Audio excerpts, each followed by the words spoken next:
नमस्कार दोस्तों, स्वागत है आपका मेरे YouTube channel GST online study. आज जो टेंसेस की श्रृंखला चल रही है उस श्रृंखला में आगे बढ़ते हुए आपके सामने हम लेकर के आए हैं फ्यूचर परफेक्ट टेंस।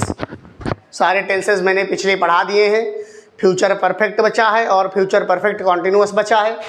तो फ्यूचर परफेक्ट आपके सामने दिया हुआ है, आप इसको देख सकते हैं। सबसे पहले मैं पहचान बताता हूँ। पहचान है फ्यूचर परफेक्ट में कि कोई काम भविष्य में ख़त्म हो चुका होगा, बात भविष्य की हो रही है।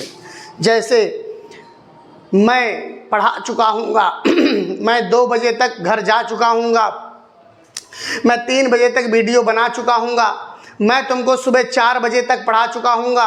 ये चुका हूँगा, चुकी होंगी, होंगे, चुके होंगे, ये सब देखिए ये इनकी पहचान होती है। क्या होती है? चुका होगा, चुकी होगी, चुके होंगे और चुका होगा आदि, ये सारी क्या होती हैं? पहचान होती हैं। तो अब ये जब मान लीजिए आपने पहचान समझ ली, पहचान, तो आप स्ट्रक्चर देख लीजिए। स्ट्रक्चर में सबसे पहले सब्जेक्ट रहता है, फिर विल हैव, शैल हैव रहेगा।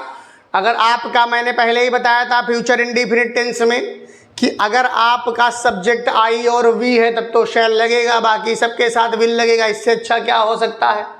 मेन वर्ब की थर्ड फॉर्म और ऑब्जेक्ट रहेगा, सब्जेक्ट प्लस विल शैल रहेगा, नॉट लगेगा।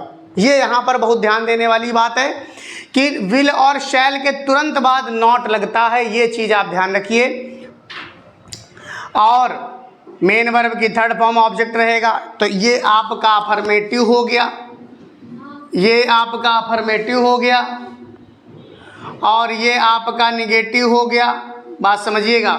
ये इंट्रोगेटिव फर्स्ट टाइप हो गया, ये इंट्रोगेटिव फर्स्ट टाइप हो गया और ये सेकेंड टाइप हो गया। बात आप इतना समझ लीजिए। जब आपका निगेटिव इंट्रोगेटिव फर्स्ट टाइप होगा तो विल शैल पहले लगेगा। चीज़ें वही हैं, आई वी के साथ शैल, बाकी सबके साथ विल। तो आपने पहचान समझ ली, स्ट्रक्चर समझ लिया। हर स्ट्रक्चर पे एक एक एग्जाम्पल यहाँ तक दिया हुआ है। इस स्ट्रक्चर का ये एग्जाम्पल है, देखिए पहला, his elder sister will have finished this work by evening. उसकी बड़ी बहन शाम तक यह काम फिनिश कर चुकी होगी, ख़त्म कर चुकी होगी। बिल्कुल समझ लीजिएगा। विल हैव कि मेन वर्ब थर्ड फॉर्म, देखिए मेन वर्ब का थर्ड फॉर्म।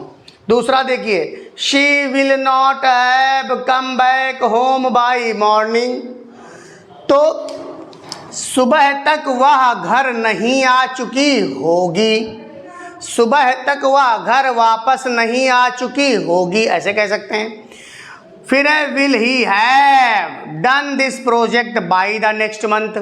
क्या वह इस प्रोजेक्ट को अगले महीने तक खत्म कर चुका होगा या पूरा कर चुका होगा। Why shall I have reached USA next year. मैं क्यों अगले साल अमेरिका जा चुका हूँगा या यूएसए जा चुका हूँगा। इस तरीके के सेंटेंसेस को फ्यूचर परफेक्ट टेंस में रखा गया है, आप समझिएगा।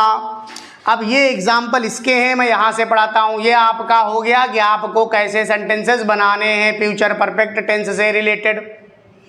यहाँ पर देखिए रूल नंबर 1 क्या कहता है कि ऐसे शब्दों में भी प्रयोग किया जाता है। मतलब मैंने ये लिख दिया है कि जहाँ पर संभावना, इन्फ्रेंस, संभावना को इन्फ्रेंस भी कहते हैं, इसका संबंध पास्ट से होता है, सेंटेंस आपको लगेगा कैसा? फ्यूचर का। प्रयोग उसमें हुआ है will have, shall have, but जो सेंटेंस होगा वो पास्ट को बोध करा रहा होगा। कैसे? You will have heard the name of mother Teresa. शायद इसमें तुमने, ये लिख रहा है सेंटेंस, ये लिख रहा है कि तुमने जरूर मदर टेरेसा के बारे में सुना होगा, तुमने जरूर गांधी जी के बारे में सुना होगा, तुमने जरूर शेक्सपियर की किताबें पढ़ी होंगी। तो ऐसे सेंटेंसेस इंग्लिश बोलते हो, तुमने ये काम जरूर किया होगा।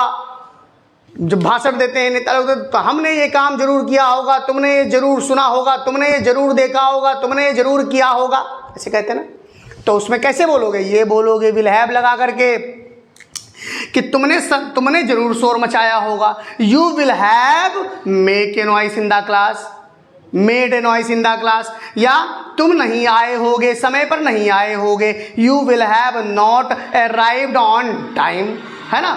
संभावनाएं हैं ये सब। The name of mother Teresa, you will have heard about भी कह सकते हैं, the name of mother Teresa भी कह सकते हैं। You will have read Gita, तुमने गीता जरूर पढ़ी होगी, शायद लगा सकते हो, शायद तुमने गीता जरूर पढ़ी होगी, शायद तुमने गीता जरूर पढ़ी होगी, ऐसे कर सकते हो।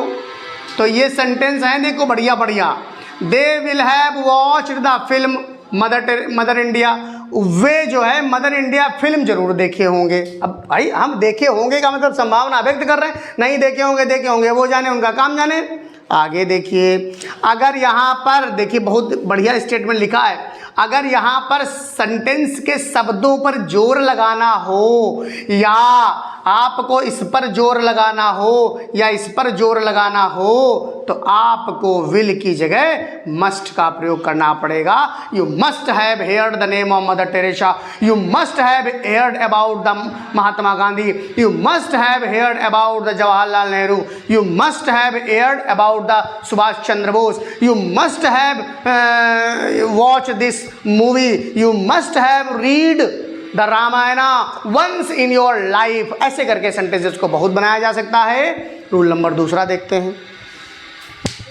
रूल नंबर दूसरा देखते हैं।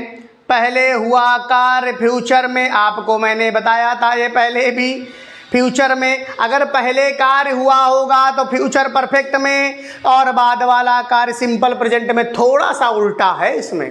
सिंपल प्रेजेंट में मैंने जब पढ़ाया था, सिंपल फ्यूचर में जब मैंने पढ़ाया था फ्यूचर इंडिफिनिट में, तो मैंने कहा था जो पहले काम खत्म होगा वो प्रेजेंट इंडिफिनिट बनेगा, जो बाद में काम खत्म होगा वो फ्यूचर इंडिफिनिट बनेगा। बट यहाँ थोड़ा उल्टा है, यहाँ पर जो पहले काम खत्म होगा वो बनेगा आपका फ्यूचर में, फ्यूचर परफेक्ट टेंस में, फ्यूचर परफेक्ट टेंस में बनेगा। जैसे I shall have finished my work before you come, तुम्हारे आने से पहले मैं अपना काम खत्म कर चुका हूँगा। The plants will have dried before it rains, वर्षा होने से पहले पौधे, पेड़ पौधे सूख चुके होंगे। या आप कह सकते हो the plants will have, the crops, यहाँ प्लांट्स की जगह पर लिख सकते हो crops, the crops will have been destroyed before it rains, बारिश होने से पहले सारी फसल नष्ट हो चुकी होगी। आपने पढ़ा होगा अगर लेसन, तो किसका लेसन था वो, जिसकी बारिश हुई, ऐसी हुई कि सारी फसल ही उसकी नष्ट हो गई। मुझे उस चैप्टर का नाम बताइएगा कि कौन से चैप्टर में वो इतना भगवान का प्यारा आदमी जो भगवान को पत्र लिख करके पैसे मांगता है, इसके बारे में कमेंट में जरूर बताइएगा। ठीक है, ये वीडियो फ्यूचर परफेक्ट टेंस का इतना ही था। अगले वीडियो में मिलते हैं फ्यूचर परफेक्ट कॉन्टिन्यूअस में, और ये श्रृंखला खत्म हो जाएगी। उसके बाद हम आपको पढ़ाएंगे एक्टिव एंड पैसिव, और उसके बाद डायरेक्ट इनडायरेक्ट। मिलते हैं अगले वीडियो में, तब तक के लिए जय हिंद, जय भारत दोस्तों।